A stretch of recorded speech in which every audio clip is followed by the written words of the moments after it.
ബാബറി മസ്ജിദ് പണിയാൻ തറക്കല്ലിട്ട നേതാവായ ഹുമയൂൺ കബീറിന്റെ MLA സ്ഥാനം തെറിച്ചു. നിയമസഭാ സ്പീക്കറാണ് MLA സ്ഥാനം റദ്ദാക്കിയത്. ആദ്യം തൃണമൂൽ കോൺഗ്രസ് പാർട്ടി നേതാവായിരുന്നു. എന്നാൽ മമത പാർട്ടിയിൽ നിന്നും ഹുമയൂൺ കബീറിനെ പുറത്താക്കുകയാണ് ഉണ്ടായത്.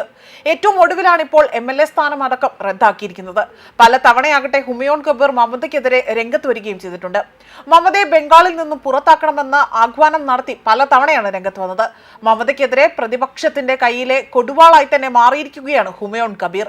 ബാബറി പള്ളി പണിയാനുള്ള ഹുമയൂൺ കബീറിന്റെ പ്രഖ്യാപനവും ഈ ഡിസംബർ 6 തറക്കല്ലിടലും പശ്ചിമ ബംഗാളിൽ തൃണമൂൽ കോൺഗ്രസ് ഭരണത്തിൽ മുഖ്യമന്ത്രി മമതാ ബാനർജിയുടെ സംരക്ഷണത്തിൽ ഇസ്ലാമിക മതമൗലികവാദികൾക്കും ഭീകരർക്കും കിട്ടിയ പരമാവധി അധികാരത്തിന്റെ പ്രകടനമായിരുന്നു ഇത്. ഈ നടപടിയെ രാജ്യം ഒട്ടാകെ തന്നെ അപലപിച്ചതോടുകൂടി തന്നെ മമതയുടെ TMC ഹുമയൂണിനെ സസ്പെൻഡ് ചെയ്യുകയാണ് ഉണ്ടായത്. ഇത് TMCക്കെതിരെ തിരിയാൻ ഇസ്ലാമിക ഭീകരത അല്ലെങ്കിൽ ഇസ്ലാമിക ഭീകര തീവ്രവാദ സംഘടനകൾക്കും പാർട്ടികൾക്കും സമ്മർദ്ദം ചെലുത്തുകയും ചെയ്തു. പുറത്താക്കപ്പെട്ട ഹുമയൂൺ കബീർ ആകട്ടെ മമതയ്ക്കെതിരെ പരസ്യ പ്രസ്താവനകൾ നടത്തിയിരുന്നു.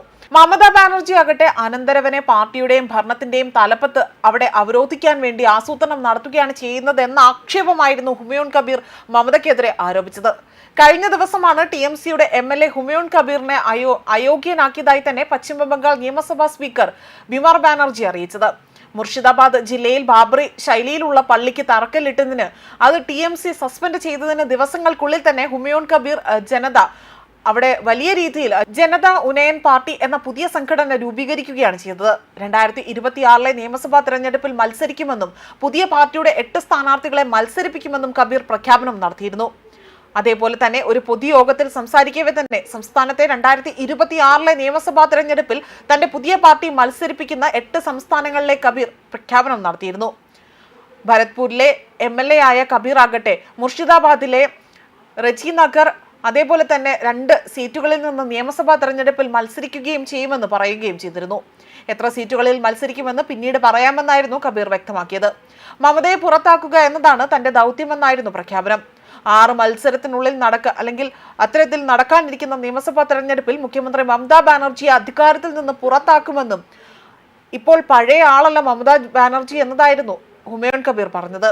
അവർ സാധാരണക്കാർക്ക് അപ്രാപ്യമായ കാര്യങ്ങൾ അത് പുതിയ പാർട്ടിയെക്കുറിച്ച് TMC ഇതുവരെയും പ്രതികരിച്ചിട്ടില്ല എന്നതായിരുന്നു കബീറിന്റെ മറ്റൊരു ആരോപണമായി വന്നത്. ഡിസംബർ 6 റജി നഗറിലാണ് ബാബറി പള്ളിക്ക് കബീർ തറക്കല്ലിട്ടത്. കബീറിന്റെ രാഷ്ട്രീയ ചരിത്രം വിചിത്രമാണ്. 10 വർഷമായി തന്നെ സംസ്ഥാനത്തെ മിക്ക പ്രധാന രാഷ്ട്രീയ പാർട്ടിയുമായും കബീറിന് അടുപ്പമുണ്ട്. 2015 കബീറിനെ TMC 6 വർഷത്തേക്ക് പുറത്താക്കിയിരുന്നു. 2015 മുഖ്യമന്ത്രിയെ വിമർശിക്കുകയും അവർ തന്റെ അനന്തരവൻ അഭിഷേക് ബാനർജിയെ അവിടെ രാജാവാക്കാൻ ശ്രമിക്കുകയുമാണ് ഉണ്ടായത്. എന്നാൽ 2016 നിയമസഭാ തെരഞ്ഞെടുപ്പിൽ റജി നഗർ സിറ്റിയിൽ നിന്ന് സ്വതന്ത്രനായി തന്നെ മത്സരിച്ചെങ്കിലും കോൺഗ്രസ് സ്ഥാനാർത്ഥി റബിയുൾ ആലം ചൗധരിയോട് പരാജയപ്പെടുകയാണ് ഉണ്ടായത്.